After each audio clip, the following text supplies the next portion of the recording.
Isn't life ridden with disappointment? Isn't life just full of fear? Whenever you have the future in your mind, what are you always living in? Fear. And the past always brings you what? Disappointments and grief. You know what the Buddha said? Tanna jayati soko, tanna jayati bhayam. For as long as attachment remains in your mind, you have something you feel. There's an emotional connection to the future and an emotional connection to the past. Your emotional connection to the future is fear. Your emotional connection to the past is grief. That is your emotional connection. You know, when good things happen a moment ago, say something really good happened to you a moment ago. A moment ago, something really good happened to you. How are you feeling now about it? Okay, let's go back to that moment. Okay? So we are in the present moment. Something really good is happening right now. How are you feeling right now? Good. We'll come to that in a moment, right? You're feeling good. The next moment, how are you feeling? Which one of these are you feeling now? Which one? Sorrow. No? Why not? Something really good happened to you in the previous moment. It's not happening now. It's not happening now. It happened to you in the previous. 1 second ago it happened to you. Not now. How are you feeling now? What do you wish? You wish to have that again, don't you? Yes? Let me give you an example. There are parents here who've given away their sons and daughters in marriage to some stranger. Used to be, but now you call them your in-laws.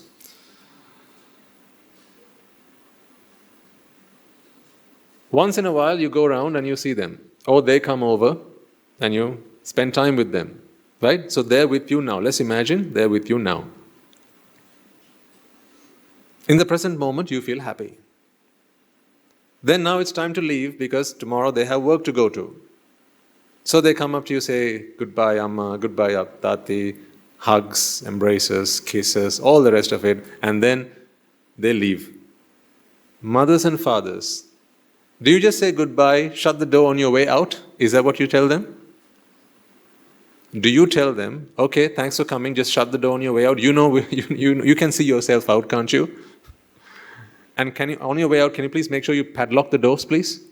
Do you say that? Or do you actually walk up to the door and then walk up to the gate and then see until the vehicle passes by and you can't see the car anymore?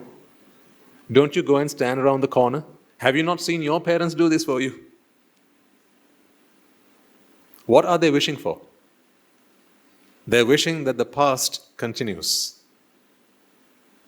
So when they see you disappear just around the bend and they can no longer see you, the Ammi and Tati at home, they look at each other and they're hoping, when are they going to see that sight again?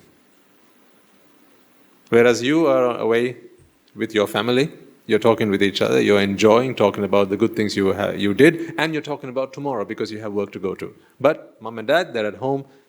The only hope that they had was seeing you and greeting you and having you at home and treating you. But now that is gone, not for another few months again, perhaps. You gave them a moment of delight, but now that moment of delight has gone into the past. So therefore, in the present moment, they are one of these. What is that? Sorrow. They're in sorrow. Right, let's say 2 months have passed. They have promised to come and see you in 2 days' time. In 2 days' time, they have promised to come and see you.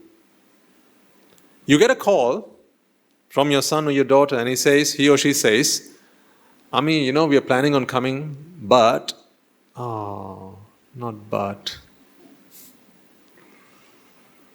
He's got an interview he has to go to. She has an appointment, a business appointment that she has to go to. And if it happens, unfortunately, we are not going to be able to come not for another 2 months.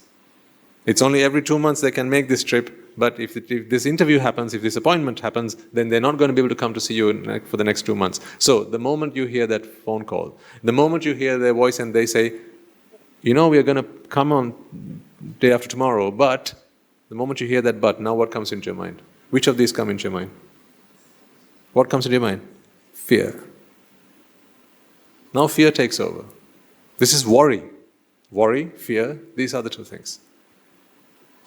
If there's anyone in the audience who doesn't experience this, either you have no children, or you have no expectations of your children, or you just have no expectations at all. Meaning, you have been healed by the Dhamma.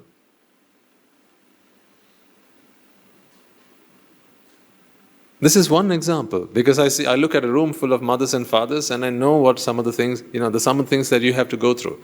My parents, they come over from time to time. When they get the time, they come down to see me, and they speak to me, and then they say goodbye, and then they leave. You'll never see me standing by the door of the temple, looking around to see until the vehicle disappears around the bend. I don't do that. Their departure does not leave me in sorrow, just as much as their arrival or the hope of that does not bring me fear or expectation. If there's a mind that is sat in front of me, if I can talk to them, I will talk to them and help them free themselves from suffering. Just as I do with you, I do the same with my parents. You might say, how heartless. Don't you feel something special about your parents? Aren't they special to you? Should you be feeling about them just the same way you feel about us? Here's my answer to that. They're my parents from this birth. Okay? Carry on. Yes? Fill in the blanks. And you're my parents from previous births. Should I not be treating all the same? Shouldn't I? Why the difference?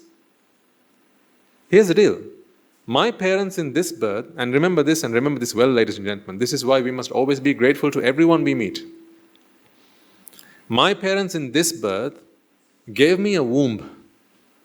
I got a mother and a father. She gave me a womb, and my father gave me a good upbringing. But it was not them who were responsible for me becoming a human. That was my previous parents. Don't you agree with that? There was nothing my parents in this birth could do to make me a human.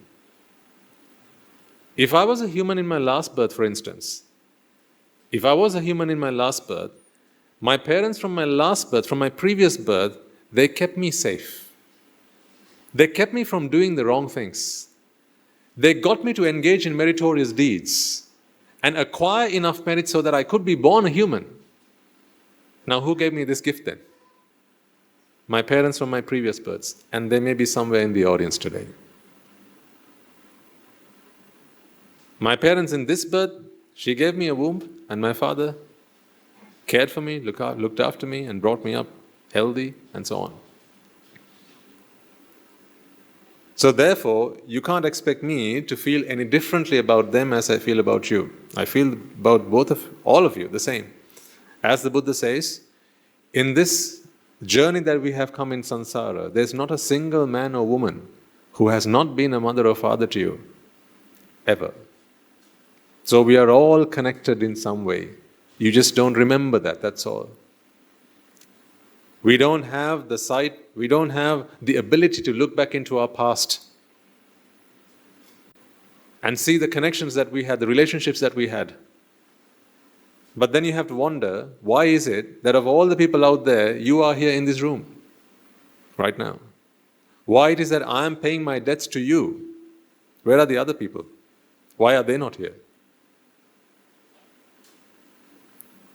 Sansaric transactions are what these things are. It's like any transaction. We give back what we take. And whatever we take, we have to give back. Whatever we give, we get given back. That's how this works. It's fair and square. Give or deny, God is always fair. He's never unfair. What you give, you get. What you deny, you are denied. So coming back to this point, We are here to establish a truth that is true for all of us. It's not a subjective truth. I want an objective truth, a truth that is true for all of us. You are all on different paths. You are all doing different things trying to achieve happiness, and by happiness you mean freedom from all of these things. Teachers in the room, are you happy from all of these things? Teachers, give me a nod if you are. Doctors in the room, are you free from all of these? Engineers in the room, are you free from all of these? Lawyers in the room, aren't you full of all of these? I love the lawyers.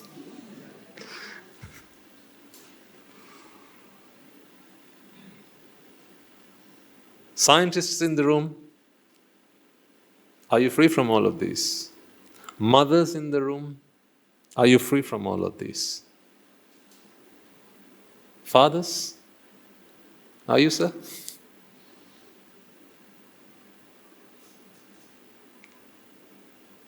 Who in the room is free from all of this? What does that tell you? Do I need to convince you further?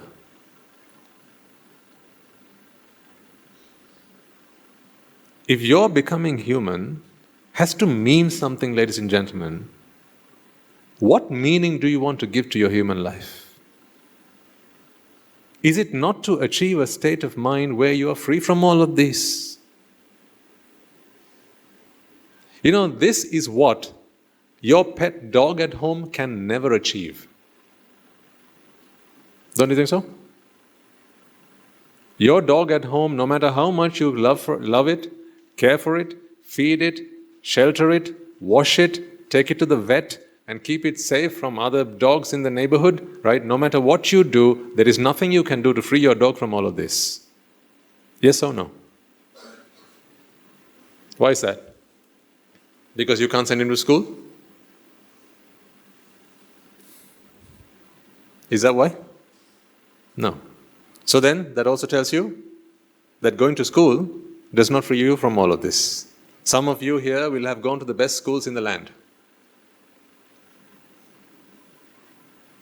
Amongst you will be those who have been to the best schools in this country. Some of you will have learned at the best universities in the world. Are you free from all of these?